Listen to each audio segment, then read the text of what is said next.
가끔 우리가 그런 말하는 사람들 있죠. 내가 사람 하나 제대로 볼 줄 안다. 또는 척 보면 안다. 그런데 이런 말들, 이런 생각들이 결국 자기 발목을 잡는 경우가 허다하게 많다는 것을 아십니까?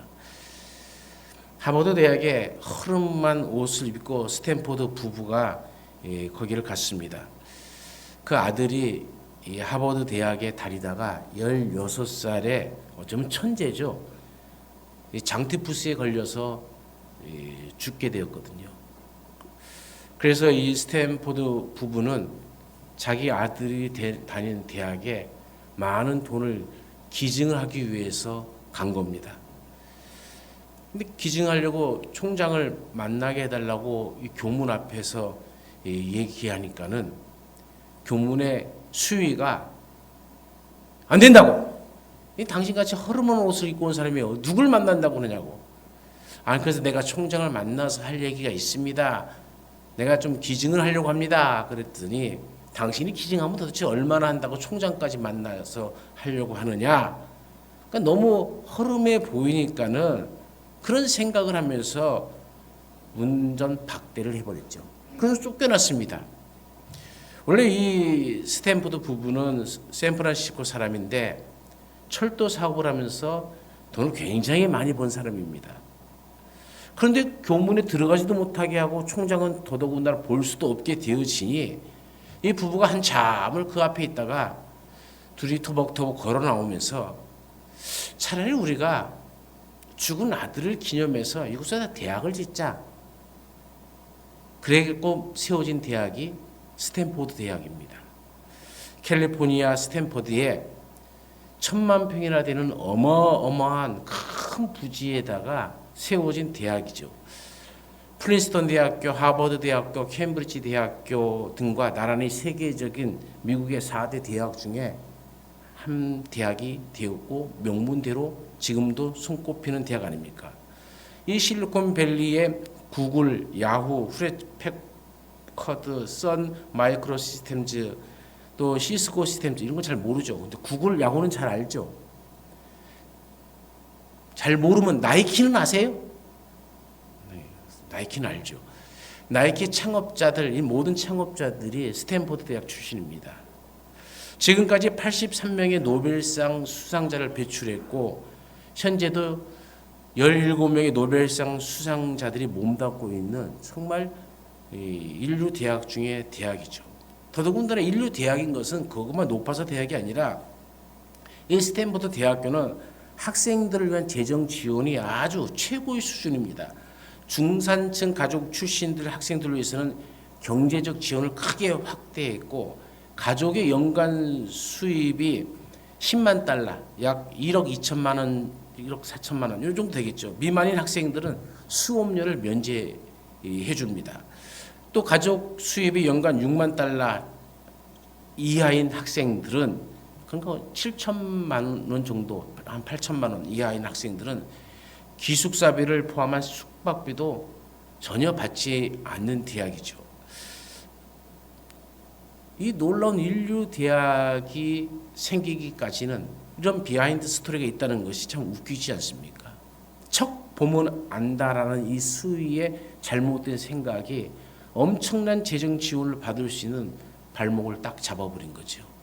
그리고 오히려 스탠포드 대학이 세워지고 이 사실을 나중에 안 하버드 대학에서는 하버드 대학 정문에다 그런 글귀를 써놨다 그래요.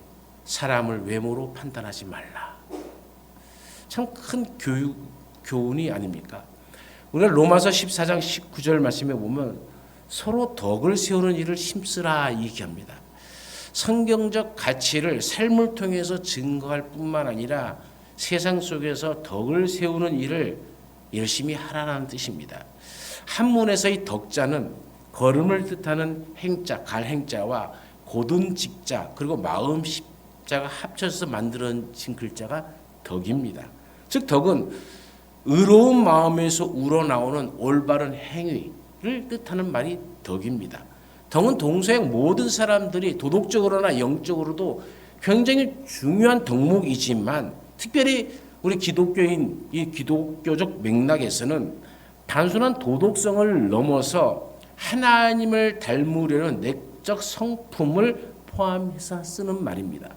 즉 덕은 성령님께서 이루시는 사역이죠. 성령의 열매는 모두 다 성품적이라는 것을 아셔야 됩니다. 예수님을 통해서 이루어진 구속, 믿음으로 우리가 구원을 받죠. 이것이 신자에게 적용하고 내면을 새롭게 하고 새 사람으로 살게 하시는 능력, 이것이 바로 성령의 열매고 그것이 덕이죠. 그래서 참된 덕은 인간의 자력에서 나오는 것이 아니라 성령께서 주시는 선물이기도 한 겁니다. 우리는 옳은 것은 다 옳은 것이라고 생각합니다만은 사실 옳은 것은 다 옳은 것이 될 수가 없습니다. 덕을 세워야만 옳은 일이 되어집니다. 다시 말해서 하나님 앞에서도 옳은 일이요, 또 나 자신을 위해서도 옳은 일이라고 생각한다고 해서 반드시 그것이 다른 사람들에게 꼭 옳은 일이 되고 덕이 되는 일일 수는 없다는 것이죠. 지난주에 어떤 목사님한테 그런 말을 들었어요. 전도를 하는데 전도지를 줬대요. 전도를 주는 일.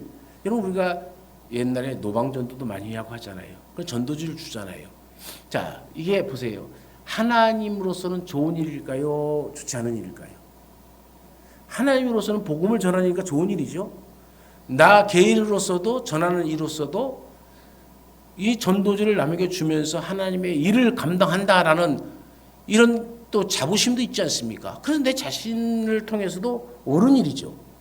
그런데 그 전도지를 받은 사람은 그 전도지를 갖고 파출소에 가갖고 신고를 했어요.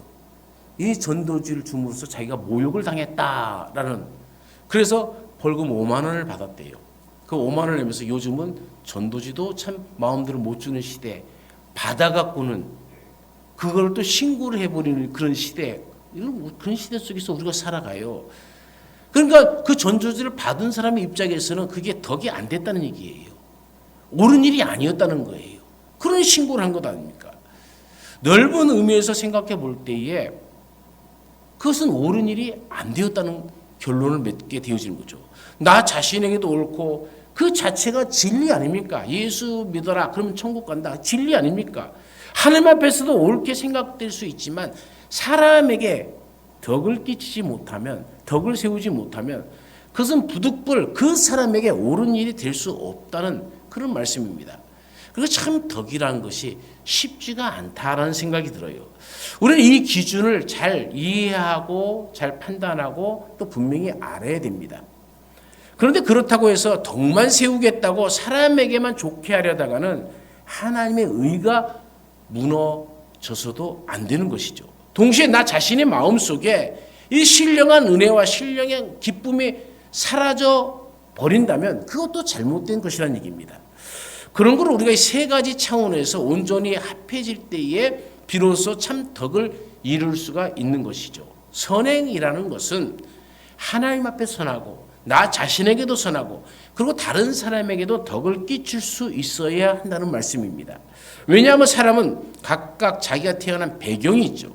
그리고 태어나면서부터 자기도 알게 모르게 문화화된 그런 인생을 살아갑니다. 자기의 습관, 자기 생각에 어떤 소회를 가지고 있죠. 그렇기 때문에 그 사람에게 덕이 되려면 그 사람만의 특별한 사정, 거기에 맞추어 들어가야 한다는 겁니다. 그래서 덕을 이루기가 어려운 것이죠. 내게는 옳은데 다른 사람에게는 옳은 일이 될 수 없는 경우가 많아요. 분명히 그런 경우가 있습니다. 그 제일 좋은 예가 음식입니다. 그래서 바울은 오늘 본문에도 이 음식에 관한 얘기를 하는 거예요. 분명히 외양에도 좋은 음식이에요.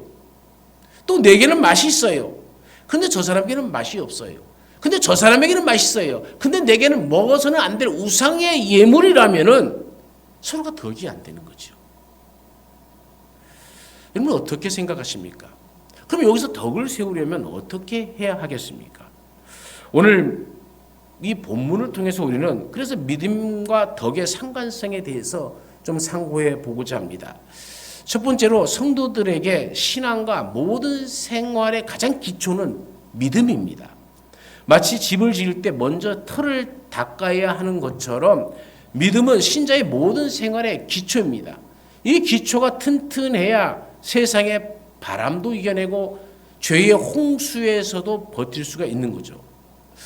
베드로는 이렇게 얘기합니다. 베드로후서 1장 5절부터 7절까지 뭐라고 얘기합니까? 그러므로 너희가 더욱 힘써 너희 믿음의 덕의 지식을, 지식의 절제를, 절제의 인내를, 인내의 경건을, 경건의 형제 우애를, 형제 우애의 사랑을 더하라. 베드로는 이 믿음만으로 됐다라고 얘기하지 않습니다. 이 믿음 위에 세워야 될 것이 있다는 거예요. 믿음 위에 더해져야 될 것이 있다는 거예요. 믿음이 밖으로 보여지고 나서 성장시키는 첫 번째 요소로서 덕을 이야기하고 있는 겁니다. 이 믿음의 기초 위에 하나씩 쌓아 올려야 할 것들이 있는데 그 첫 번째가 그 믿음 위에 덕을 세워야 된다라고 얘기하는 겁니다. 믿음은 하나의 수로와 같고 덕은 그 수를 흘러내는 물줄기와도 같은 것이죠.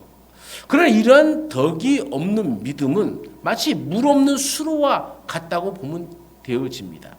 믿음은 있는 것 같은데 덕이 없으면 사람들에게 인정을 받지 못합니다. 또 사람에게 인정받지 못하는 사람을 하나님은 들어쓰지 않습니다.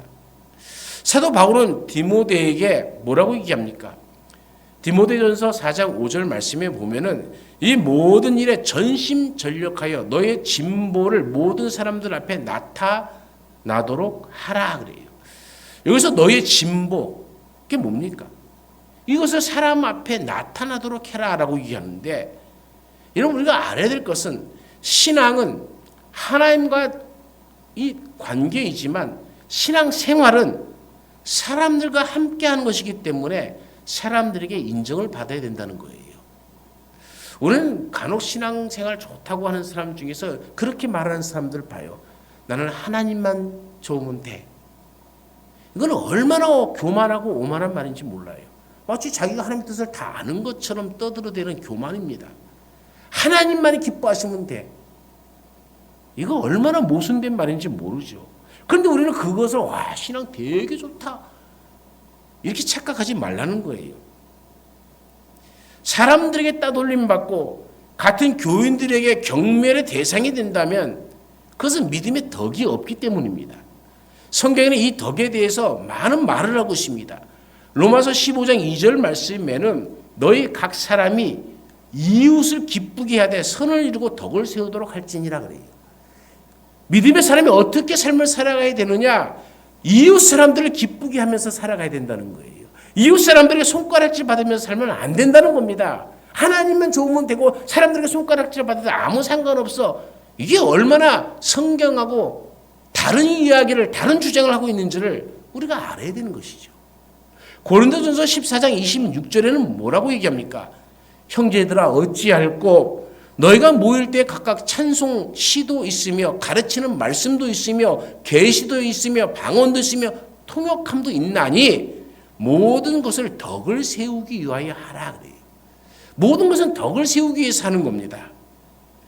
데살로니가전서 5장 11절 말씀에도 피차 권면하고 피차 덕을 세우라라고 얘기합니다. 모두가 덕에 대한 이야기를 하고 있어요. 오늘 본문에서 보면 우리 믿음의 사람들에게 주어지는 성령의 은사들이 다 좋은 것이지만은 남에게 유익을 줄 수 있는 덕이 있어야 함을 말하고 있는 겁니다. 그러므로 하나님의 교회 안에서 믿음이 중요하지만 덕을 세우는 일에 피차 서로 힘써야 합니다. 성령의 은사들은 다양한데 그것을 얼마나 그리스도의 몸인 교회를 위해서 덕을 세우는 데 힘쓰느냐, 이 문제입니다. 만일 여기에서 실패할 때 그 믿음은 잘못된 믿음입니다. 가끔 교회에서 보면 믿음은 열심히 있으나 덕이 없는 믿음의 소유자들이 있죠. 남에게 유익은 주지 못하고 상처를 입힙니다. 남을 칭찬은 못하고 항상 가십거리만 늘어놓는 거죠. 하지만 덕이 있는 믿음의 사람들을 보면 같은 말을 하는데도 그 사람 말에는 상처를 입지 않습니다. 도리어 고마워합니다. 무엇이 다릅니까? 그 사람에게 덕이 있느냐 없느냐의 차이입니다. 벌써 한 20년 넘었네요. 2002년도에 당시 총리 임명을 하려고 그러는데 동의안에 부결된 사람이 있어요. 장상 씨라고 여러분 아시나요? 아마 아무도 모를 거예요. 이분이 총리로 됐는데 부결돼 버렸고 총리가 결국 못 됐어요. 이 장상 씨는 숙명여대를 나오고 이화여대 대학원을 나오고 연세대에서 신학교를 하고 프린스턴 대학, 미국의 인류 대학이죠. 프린스턴 대학에서 신학, 철학 박사학위를 받은 사람입니다. 우리나라 교육부에서도 열심히 많은 일들을 해왔던 사람이죠. 그런데 이 사람이 당연히 총리가 될 줄 알았는데 부결돼 버린 거예요. 기자가 이 사람, 이 장상 씨에게 묻습니다. 왜 인준 동의가 안 됐다고 보십니까? 참 기자들도 짓궂죠. 안 돼서 승질나 죽겠는데, 그죠? 왜 안 된 줄 아세요? 이렇게 묻는 거가 똑같은 건 아닙니까? 그러니까 이 장상 씨가 남자 아닙니다. 여자입니다. 여자분이신데 한참 생각하다가 그런 말을 해요. 내게서 무슨 큰 과오나 허물이 있어서라기보다도 내가 덕이 없어서 그런가 봅니다. 덕이 없어서. 바로 그런 것이 신앙생활에서도 있을 수 있다는 말입니다. 모두 신앙도 좋고 열심도 있고 새벽기도도 주일 예배도 봉사생활도 어느 면에서도 빠진 일이 없는데 덕이 없으면 그와 같다는 거예요. 여러분, 그러므로 덕을 세우시길 바랍니다. 그러면 믿음의 덕이란 무엇을 말하는 것입니까? 첫 번째, 믿음의 덕이란 그리스도와 같은 인격으로 닮아가는 것입니다. 기독교적 관점에서 덕은 궁극적으로 예수님을 닮아가는 거예요. 겸손, 사랑, 인내, 관대함, 순수와 같은 덕목들은 예수님의 성품을 그대로 반영합니다. 신자들은 성령께서 내면으로부터 그들에게 비춰주실 때에 이 덕 안에서 자라나는 것이죠. 따라서 덕은 단순한 도덕적 행동이 아니라 마음이 그리스도의 형상으로 변화되어지는 겁니다. 그리고 두 번째, 믿음의 덕이란 하나님의 뜻에 순종하는 거예요. 덕은 성경에 게시된 하나님의 명령에 따라 살아가는 겁니다. 여기에는 진실을 말하기, 정의를 추구하기, 자비를 베풀기, 타인을 존중하기, 이런 실천적 덕목이 같이 있는 거죠. 여기서 덕은 자신의 선택을 하나님의 의로운 기준에 맞추는 습관적인 행동입니다. 가끔이 아니라 꾸준히 계속적으로 단절됨이 없이 지속적으로 하나님이 기뻐하시는 일이 무엇인지를 생각하면서 그 뜻에 내 자신을 치는 겁니다. 내 생각, 내 뜻, 내 판단, 내 이성을 쳐서 죽이고 하나님의 뜻에 맞추어 가는 것이죠. 세 번째로 믿음의 덕이란 하나님의 나라에 참여하는 것을 말합니다. 덕은 세상에 하나님의 나라를 반영하는 방식으로 살아가는 것이죠. 그리스도인들이 덕을 가지고 살아갈 때에 원수를 사랑하게 되어지고 다른 사람을 섬기게 되어지고 자유롭게 용서할 때에 그들이 하나님의 통치가 무엇인지를 배우는 거죠. 누구를 통해서요? 믿는 그 한 사람을 통해서 천국이 무엇인지 하나님 나라가 어떤 곳인지를 믿지 아니하는 사람들이 보는 겁니다. 그래서 우리가 덕을 세우는 것은 그저 남들 보기에 가시적인 어떤 위선적인 행동이 아니라 진실을 내포하고 있어야 되고 진실로 천국의 기쁨이 내 안에 풍성함이 있어야 우리의 삶이 그 천국의 기쁨이 밖으로 드러나는 것이고 그 행복이 드러나는 것이죠. 이 관점은 덕을 단순한 개인적 도덕성으로 보는 것이 아니라 세상에서 하나님의 구속 사역에 적극적으로 내가 참여하는 것을 말하는 겁니다. 네 번째로 믿음의 덕이란 모든 사람에게 거치는 것이 되어서는 안 된다는 것이죠. 오늘 말씀의 10장 32절에 뭐라고 얘기합니까? 유대인에게나 헬라인에게나 하나님의 교회에나 거치는 자가 되지 말라 그러잖아요. 교회 안에서도 마찬가지고 같은 민족인 유대인에게도 마찬가지고 믿지 않은 저기 외국인들에게도 마찬가지고 거치는 자가 거슬리는 자가 되지 말라는 얘기입니다. 나와 같이 모든 일에 모든 사람을 기쁘게 하여 나의 유익을 구치 아니하고 많은 사람의 유익을 구하여 저희로 구원을 얻게 하라.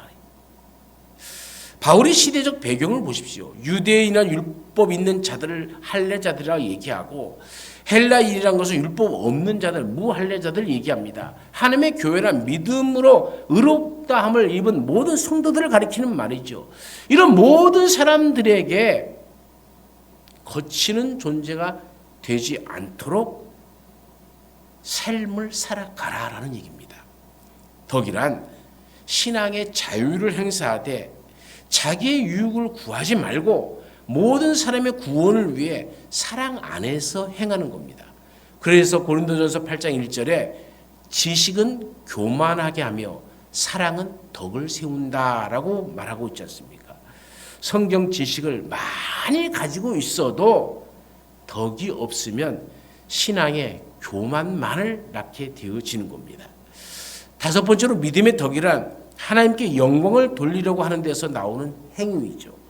그런즉 너희가 먹든지 마시든지 무엇을 하든지 다 하나님의 영광을 위해서 하라라고 얘기합니다. 덕이란 하나님께 영광 되도록 생활을 이끌어가는 모든 것을 말합니다. 반대로 내 주장을 위해서 내 뜻을 위해서 하는 내 어떤 이 성취를 위해서 하는 신앙생활, 믿음생활이라면 그건 덕 없는 믿음을 얘기하는 거죠. 교회에서도 자기 주장만 옳다고 내세우면 그것이 아무리 틀린 것이 아니라 해도 덕 있는 행위는 아니라는 얘기입니다. 진리를 위해서는 목숨을 걸고 신앙의 절개를 지켜야 하겠지만 그 외의 것은 내 주장이 아니라 하나님께 영광이 되도록만 하면 그것이 모든 것이 덕이 되어질 수 있다는 얘기입니다. 그래서 지는 것이 하나님께 영광이 되면 지는 것이 덕이에요. 근데 오늘 우리 신앙생활의 모든 신앙생활의 기초가 승리에 목매달려 있어요. 내가 승리하고 내가 부자 되고 내가 잘 되고 내 자녀들이 다 잘 되어야만 그것이 덕인 줄 알아요. 내 주장이 인정받아야만 그것이 덕인 줄 알아요. 내가 장로가 되어야만, 내가 권사가 되어야만, 내가 안수집사가 되어야만 그게 덕이고 안 되면은 그게 크게 뭐 잘못된 것인 줄 알고 오히려 사람들을 비난한다면 이건 결국 덕 없는 처사입니다. 지는 것이 덕이라면, 장로 안 돼서 떨어진 것이 덕이라면, 그것이 하나님께 더 큰 영광이 된다면 장로 안 돼도 감사해야 되고 안수집사 안 되고 권사 안 돼도 감사하면 되는 거예요. 그렇지 않습니까? 그런데 우리는 어떤 하나에 꽉 붙잡고 있고 그것을 놓으면 죽는 줄 알아요. 그래서 양보하지 못하고 지는 것에 대해서 아주 분개를 합니다. 그건 그리스도인의 모습이 아닙니다. 지는 것이 덕이라면 하나님께 영광이 되어진다면 기꺼이 지는 쪽을 가도 좋은 것 아닙니까? 실패해서 하나님께 영광이 되어졌다면 여러분 그 실패를 감사함으로 받을 수 있는 오늘 우리의 모습이 되어져야 됩니다. 자, 그렇다면 어떻게 믿음의 덕을 쌓아갈 수 있겠습니까? 첫 번째로 신앙생활에서 덕을 세우는 길은 남의 유익을 구하면 됩니다. 오늘 고린도전서 10장 23절과 24절의 말씀이죠. 모든 것이 가하나 모든 것이 유익한 것은 아니요 모든 것이 가하나 모든 것이 덕을 세우는 것은 아니니 누구든지 자기의 유익을 구하지 말고 남의 유익을 구하라. 이것이 덕을 세우는 길입니다. 말하는 것도 이것이 남에게 유익이 될까 생각해보고 말하라는 거예요. 행동하는 것도 이것이 그 사람에게 유익이 될까 생각해보고 그렇게 행하면 그것이 덕을 쌓아 나가는 방법이란 얘기입니다. 초신자들에게 상처를 입히고 교회 출석을 막는 것을 보면 먼저 믿는 사람들의 말과 행동이 덕이 없기 때문입니다. 우리는 자꾸 남이 잘못한 걸 지적질해야 자기가 똑똑한 줄 알아요. 그것 아십니까? 남의 잘못을 지적하는 그 사람은 그 지적하는 그거에 자기 스스로가 모순을 갖고 있다는 거예요. 그렇기 때문에 내가 실패한 건 너도 실패해서는 안 돼 하면서 자녀들에게 더 다구치게 되어진다는 것이죠. 여유가 없어요. 우리 삶에 조금만 여유를 가지고 살면 얼마나 좋을까. 한 번 말할 때 한 번, 두 번, 세 번, 한 번 더 생각해보고 말을 한다면 우리 중에 일어나는 많은 싸움이 엄청나게 줄어들 텐데 이걸 못하는 거예요. 그저 성질 나는 대로 하면 되는 줄 알아요. 그러면서 하는 말이 뭡니까? 그래도 나는 뒤끝은 없잖아 그래요. 뭐 자기 혼자 뒤끝 없으면 됩니까? 그것을 받는 사람의 입장에서는 계속적으로 그것이 마음의 상처로 남아있는데 나는 뒤끝이 없어. 나는 가해자이기 때문에 깨끗이 잊어먹을지 모르지만 피해를 입은 사람들은 죽을 때까지 잊을 수 없는 상처가 될 수 있다는 것을 왜 모르냐는 거예요. 골로새서 4장 6절에 뭐라고 얘기합니까? 너희 말을 항상 은혜 가운데서 소금으로 고르게 함같이 하라 그래요. 여러분 신곡에 말하는 사람들이 아니라 소금으로 간을 내요. 맛있는 말을 하는 사람. 여러분 우리가 이제 김장철이 벌써 가까이 왔네요. 김장을 담을 때 제일 먼저 뭐를 해요? 제일 먼저 뭐를 해요? 내가 김장하는 법까지 가르쳐 줘야 돼요. 제일 먼저 하는 일은 일단 배추를 사든지 잘라오든지 해야 되죠. 싹둑 잘라왔어요. 그러면은 쓸데없는 걸 다 쳐내야 되죠. 다 쳐내고 그 다음에 반으로 짜든지 4분의 1로 자르든지 잘라갖고 슉 그런 다음에 뭘 뿌려요? 소금을 뿌리잖아요. 그래서 소금이 쫙 뿌려지면 이 배추가 어떻게 돼요? 풀이 푹 죽죠. 이렇게 쳐져버려요. 슉 쳐지면 뚝 와갖고 맛이 자기로 들었나 안 들었나? 그래서 한번 탁 먹으면 맛이 있으면 간 제대로 됐네. 이 간 제대로 됐다는 모든 배추가 간이 다 골고루 다 먹여졌다는 거예요. 그래서 거기서 김장 담은 것은 거의 같은 맛을 내죠. 여러분 우리가 배추처럼 이 세상으로부터 잘라져서 그리스도 안에 들어갔다면 배추가 나 간 안 절여질 거야 하면서 버티면 그거 어떻습니까? 간이 절여져야 김치가 되어지는 거지. 그렇지 않습니까? 그리고 이 간이 고르게 함같이 우리 삶이 그렇게 돼야 되고 우리 말이 그렇게 되어져야 된다는 거예요. 그래서 사람들과 사람들 속에서 지적질하고 싸움거리를 만들어내고 네가 옳은 애 내가 옳은 애가 아니라 맛있는 말을 할 줄 알아야 된다는 거죠. 이왕이면 더 맛있는 말을 하면서 서로가 기분 상하지 않게 그러면서도 깨닫고 그러면서 다시 일어설 수 있다면은 그것이 바로 소금으로 고르게 함같이 라는 말이 되어지는 겁니다. 그것이 바로 덕을 세우는 일입니다. 두 번째로 덕은 가만히 있어서 절로 되어지는 것이 아닙니다. 힘써 노력해야 됩니다. 우리는 모두 그리스도 예수를 닮아가는 성도들입니다. 우리는 모두 부족한 사람들이죠. 그러나 그 부족함을 깨달았다면 항상 그 부족함을 메꾸어 버리는 노력이 있어야 됩니다. 사람들이 가장 많이 하는 말이 나는 원래 그래요. 원래 성품이 그래요.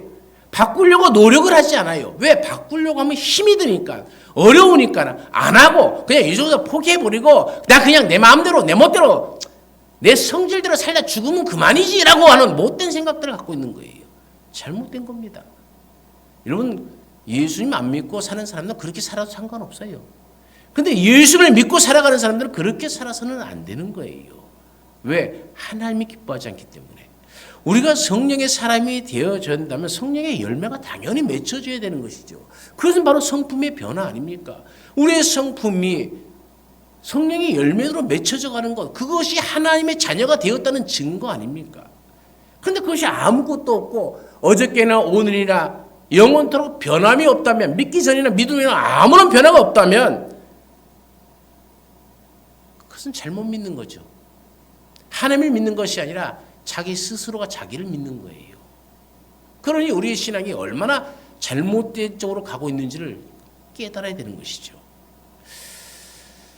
우리는 깨닫고 변화하기 위해서 오늘도 노력하고 그래서 어제보다는 더 나은 오늘을 살아가야 되는 것이고 또 오늘보다 내일이 더 좋은 모습으로 그리스도를 닮아가는 오늘 우리 삶이 되어지길 간절히 축원합니다.